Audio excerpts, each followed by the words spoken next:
Healing sexual trauma. This space is sacred. Be sure to move gently. Sit with what resonates, leave what doesn't, and be sure to remember to breathe as you go.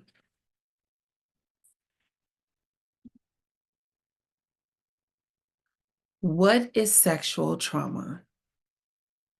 Sexual trauma includes any sexual experience where consent was not freely, fully, or consciously given, or any moment where your body or boundaries were ignored. It's not just about force, it's not just about adult predators. Sexual trauma can happen in silence, in childhood, in adolescence, and sometimes it happens from people who were hurt themselves. For many of us, the first violation wasn't by a stranger. It was someone close, someone we knew, an uncle, a cousin, a sibling, a family friend, even another child. So let's talk about sexual abuse versus sexual assault. Sexual trauma shows up in many forms, but two of the most common ways that it shows up are sexual abuse and sexual assault. While both are deeply harmful and valid forms of trauma, the way they occur and the way that society responds to them can differ. Sexual abuse often happens over time. It frequently involves a person that's in a position of power, such as a family member, a coach, a teacher, an older peer, and it occurs in childhood or adolescence. It can involve grooming, secrecy, manipulation, and betrayal. Many survivors of sexual abuse didn't even realize what was happening to them until much later. Sexual assault involves a single or sudden act of unwanted sexual contact. This is frequently experienced in adolescence or adulthood. It can involve force, coercion, or incapacitation due to alcohol, drugs, or fear. And, and far too often, survivors of assault are blamed, shamed, or even interrogated about what they wore, what they drank, or what they did. Let's be clear. Clothing is not consent. Being drunk or high is not consent. Silence is not consent. And freezing is not consent. Consent must be freely and clearly given. Anything else is a violation, whether it happened once or many times. Your experience is valid, your healing is sacred, and none of it was your fault. So let's just go over a couple of the key terms as they relate to sexual trauma. Some of the language we use to describe sexual trauma, like grooming, coercion, force, and manipulation, may sound familiar, but not always be fully understood. So let's break down some of these terms so that we can see what they really mean. This will allow you to name your experience with clarity and compassion. Grooming. Grooming is building trust with a child or a vulnerable person to slowly manipulate them into sexual behavior. So, an example of grooming is a 30-year-old giving a 13-year-old gifts and special attention, and then they introduce sexual conversation and maybe even touch over time. Coercion. Using pressure, guilt, or emotional manipulation to get someone to say yes when they want to say no. So, an example of this is, well, if you really loved me, you will do this. That's not love, it's coercion. Force. Force is using physical strength or verbal threats to overpower someone into sexual activity. An example of this is being pinned down, threatened, or yelled at until you stop resisting. That's not consent, it's assault. Manipulation. Manipulation is twisting your emotions or beliefs to create confusion, guilt, or silence around inappropriate behavior. So, an example of this is, it's just our secret, or you wanted this. These are manipulative phrases that transfer blame onto the survivor. This may be a bit controversial, but we're going to discuss it. When it felt good, conflicting sensations, and survivor shame. Sometimes survivors don't recognize that what happened to them was abuse. And that's because it may not have been violent. It may not have felt violent. It may have felt good, and their body may have responded. I believe it was Oprah Winfrey who bravely shared that she didn't think she had been sexually abused because it felt good. And the truth is, this is more common than you may think. The body is designed to feel, to protect, and to survive. So even in trauma, the nervous system and sexual organs may respond automatically. So you may have experienced physical pleasure during a traumatic event, emotional attachment to the abuser, and confusion about whether you allowed or enjoyed it. But let's be clear, a body's arousal is not the same as consent. A body's physical response does not mean that you wanted it. And you can feel good and be violated at the same time. That's what makes trauma so complicated. That's what makes shame so sticky. But none of that changes this one sacred truth. If you didn't freely and consciously say yes, it's not your fault. We're going to talk for a moment about child on child abuse. Many survivors were first violated by another child. This is not curiosity, it's often trauma being reenacted. When children harm other children, it's usually because they are repeating something that was done to them. This cycle continues in silence when families don't talk about boundaries, healthy touch, or safe behavior. Naming it now is the first step in ending the cycle. Even if you both were young, you still deserved safety. Let's talk about adult and teen sexual relationships. I'm throwing up air quotes when I say relationships. Whether it's an adult man with a teenage girl or an adult woman with a teenage boy, any sexual relationship between an adult and a minor is a violation. It doesn't matter if it was framed as love, it doesn't matter if it felt consensual. Minors cannot legally or emotionally give full consent to adults. When adults pursue sexual relationships with teens, there is always an imbalance in power, maturity, and understanding. These dynamics can lead to lasting emotional confusion, self blame, and distorted beliefs about love, sex, and worthiness.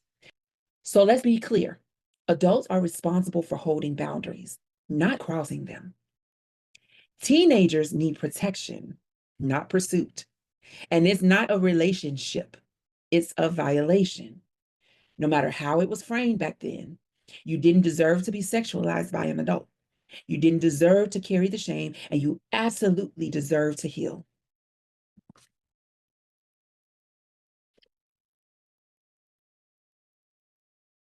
We're going to go a little bit deeper. Girls and adult men. One of the most widespread and most dismissed forms of sexual trauma involves adult men preying on young girls, especially those who were physically developed early. These men were not confused, they were not seduced, and they were not victims of misunderstanding. They were adults who made the choice to pursue children.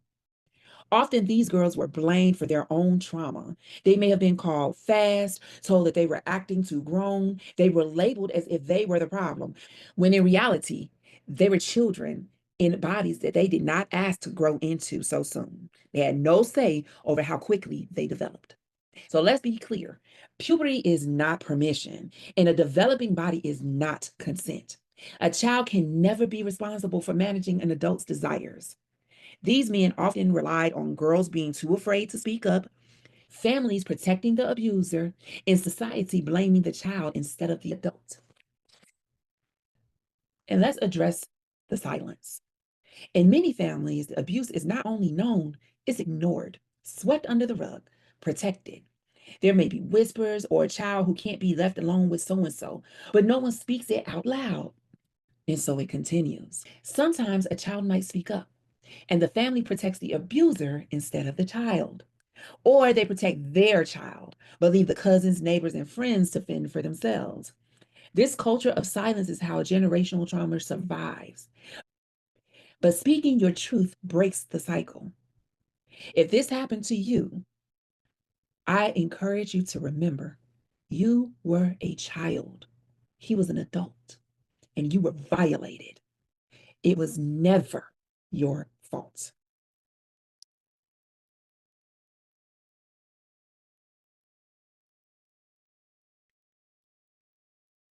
Too many girls were called fast or said to be acting grown. Just because their bodies developed early, instead of being protected, they were policed. Instead of being nurtured, they were sexualized. They were told to cover up while grown men were not told to control themselves. They were made responsible for adult desire long before they even understood it. Some children, after being violated early, become hypersexual, not because they chose it, but because their bodies were forced to wake up before their mind was ready. What was forced on them begins to play out in ways that get them labeled, judged, or outcasted.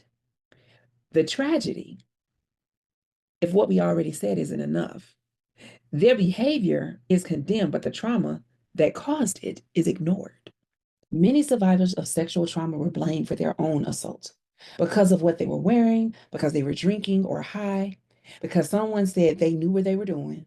But let's make it plain, puberty is not consent, fashion is not consent, and being under the influence does not make someone responsible for being violated. If you've carried the shame of being blamed, this is your moment to give it back, return it. You were never the problem.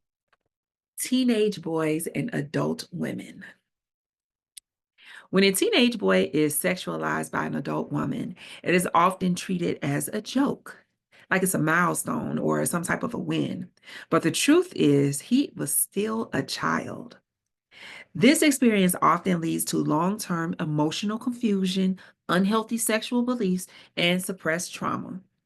We honor these survivors by naming them for what it is. It's not a trophy, it's not a fantasy, it's a violation. Age gaps and power imbalances. Age differences in early sexual experiences are more than about numbers. There are often gaps in power, experience, and understanding. So if you were 14 and they were 17, that matters. That's a big difference in maturity. If you were 15 and they were 20, that matters. These dynamics impact how your brain processes the experience, how your body responds to intimacy, and how your nervous system stores safety. Trauma is not just about what happened, it's about how your body experienced it. Let's discuss the freeze and fawn responses. So, not every survivor fought, screamed, or ran. In fact, many did nothing at all and then blamed themselves for the silence. This is called a freeze response. It's one of the most misunderstood trauma reactions. When the brain perceives danger and sees no safe way to escape, it can trigger a total shutdown. Muscles might lock, the voice may disappear, the mind might detach. This is not weakness, it's biology. You didn't freeze because you were okay with what was happening. You froze because your nervous system was attempting to protect you in the only way that it could. You may still carry guilt about it, but the truth is, the body was never betraying you, it was saving you. And then there's the fawn response. So some survivors didn't say no, they may have actually said yes, but the yes was not actually from desire. It wasn't from joy. It may have been from fear. It may have been from survival. This is called a fawn response, and it's just as real and valid as fight, flight, or freeze. You may have agreed to sex to avoid conflict or danger. You might have used intimacy to feel safe, seen, or accepted.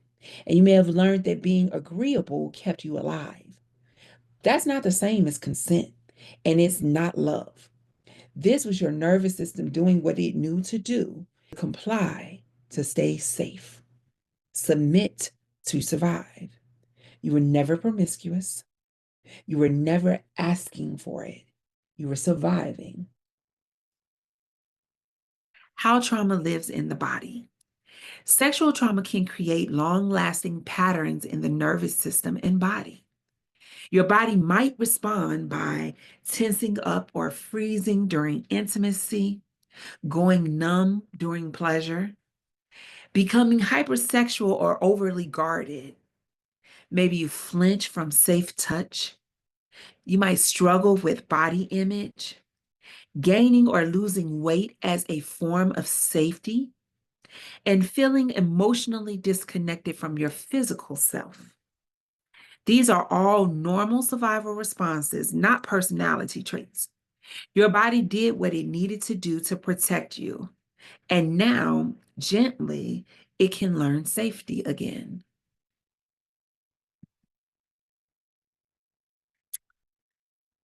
Obesity as protection. Sexual trauma doesn't just affect the mind, it imprints itself on the body, the nervous system, and the soul. Some people disconnect from their bodies entirely. Others turn their bodies into something to control, punish, or protect. For some survivors, weight gain is a subconscious act of self protection.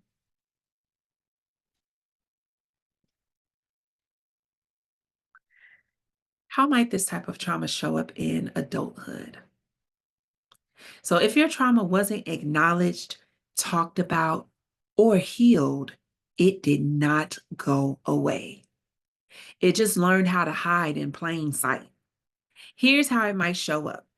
It might show up through disassociation or numbness during intimacy, avoiding touch even from loving partners, feeling guilty or dirty during sex, or even when talking about sex, seeking out emotionally unavailable or controlling partners, becoming overly sexual to feel in control, or avoiding sex altogether, struggling with weight, autoimmune issues, or chronic fatigue, over apologizing or people pleasing in relationships, feeling undeserving of real safe love, not knowing how to set or enforce boundaries. All of these things, these are not personality flaws. These are all trauma responses. They are what your body learned to do in order to survive. And survival is not something to be ashamed of, it's something to be honored and gently unraveled with love. And then some survivors may have delayed or fragmented memories. Some survivors don't remember the trauma right away. Sometimes it takes years for the memories to surface, and it often surfaces in fragments, flashbacks, dreams, or emotional reactions we don't fully understand. This is not denial, this is protection. The brain's job is to keep you safe. When something is too overwhelming to process, the mind may tuck it away to preserve your functioning. That doesn't make the trauma any less real. It doesn't make you less credible. And it means that your brain was doing what it's designed to do. It's designed to protect you until you're ready to remember. If you've just started remembering, if your memories feel foggy, unclear, or they are coming in pieces, it's still valid. And your healing is right on time.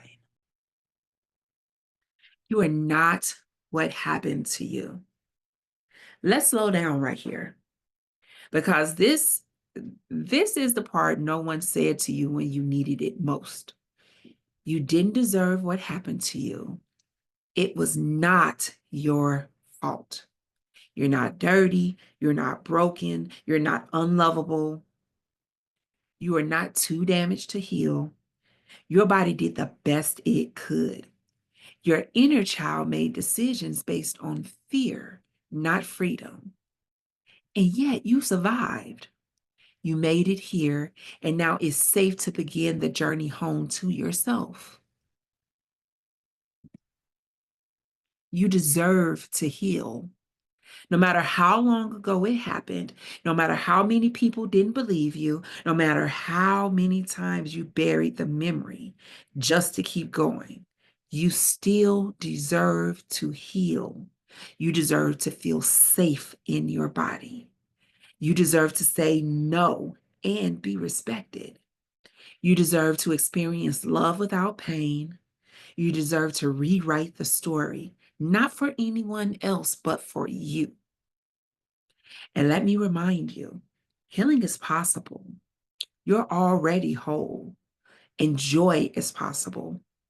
One breath at a time, take one truth at a time, one step at a time. You are not your trauma. You are who you're becoming right now. Let's take a breath together. Inhale, hold that for a count of 4. 1, 2, 3, 4. And exhale for a count of 6. 1, 2, 3, 4, 5, 6. I have a couple of tools to assist with healing from sexual trauma.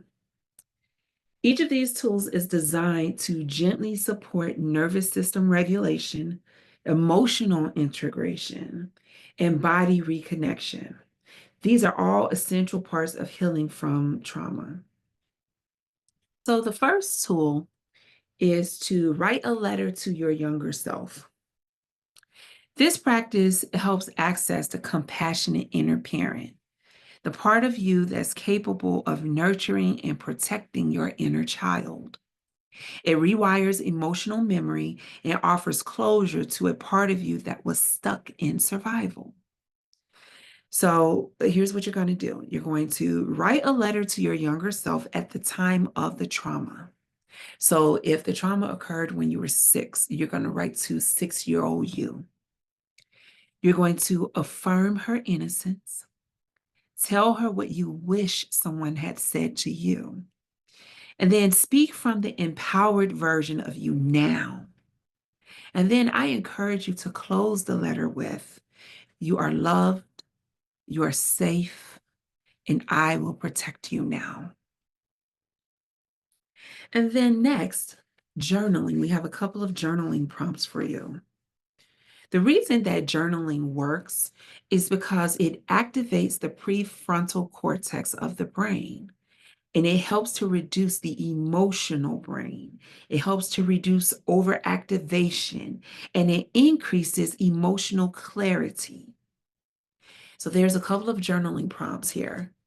I encourage you to reflect on these questions and remember that there is no rush. Just allow your heart to lead the way with this one. What did my body do to protect me during or after the trauma? What messages did I learn about myself that I no longer believe? What do I want safety, love, and intimacy to feel like moving forward? And where in my body do I feel tightness? And what might it be trying to say? What truths am I ready to honor, even if no one else ever acknowledges them?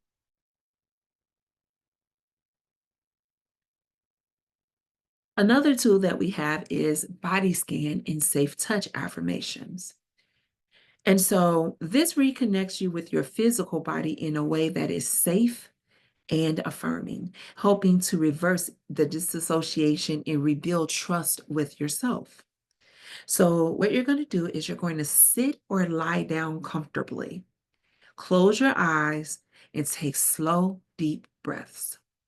Scan your body from head to toe, and then gently touch the areas like your heart, your belly, your thighs, and your face.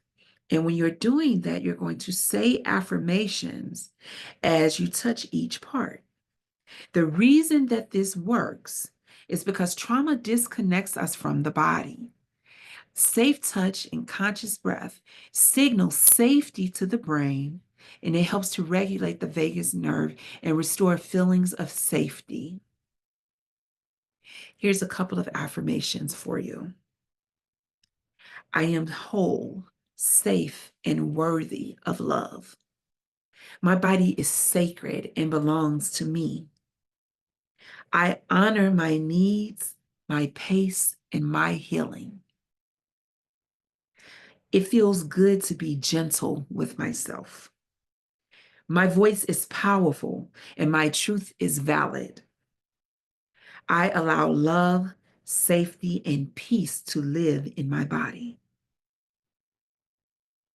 So, the reason that affirmations work is because we can create new neural pathways through repetition and emotional engagement. When said with feeling, they support what's called neuroplasticity, especially when combined with body based practices. So, affirmations are quite powerful in terms of reconstructing your brain and the way that you think and the way that you receive messages. That was a lot. I invite you to take a deep breath in and let it out slowly and feel your feet on the ground. Everything in you that once carried shame is now holding light. Everything that felt broken is being rewritten with love. You didn't cause what happened, but you are the one that gets to heal it, not just for you, but for everyone who comes after you. You are allowed to take your time. You are allowed to feel joy. You are allowed to rewrite the meaning of touch, intimacy, love, and safety. This module was deep. So before you move on, I encourage you to drink some water, stretch, reflect, and rest. And remind yourself, I am sacred, I am safe, and I am healing. Peace.